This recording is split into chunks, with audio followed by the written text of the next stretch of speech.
तिब्बत को नहीं अमेरिका बड़ पदक्षेप नहीं। अमेरिकार यह पदक्षेप को नहीं चीन क्षुब्ध होबार संभावना रही।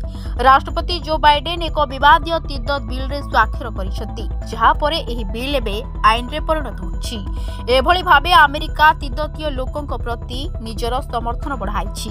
एही विवादर समाधान पई चीन एवं तिब्बतीय धार्मिक नेता दलाई लामांक मध्यरे आलोचना बढ़ाइबा उपरे अमेरिका गुरुत्वारोप करिछि। सूचनायोग्य चीन पूर्वर तिब्बत आईन को विरोध करी एहाकु अस्थिरता सृष्टि करुथिबा आईन बोली वर्णना करिसेंती। चीन तिब्बत को निजर अंश भावे विवेचना करुछि। अपरपक्षे तिब्बतीय माने क्रमागत भावे चीन दखल को विरोध करी आसुछन्ती। तेबे राष्ट्रपति जो बाइडेन तिब्बत प्रति अमेरिकार समर्थन बढ़ाइबा एवं एहार स्थिति एवं शासन संबंधी विवादर शांतिपूर्ण समाधान पई आलोचना को प्रोत्साहित करबा को परामर्श दैछन्ती।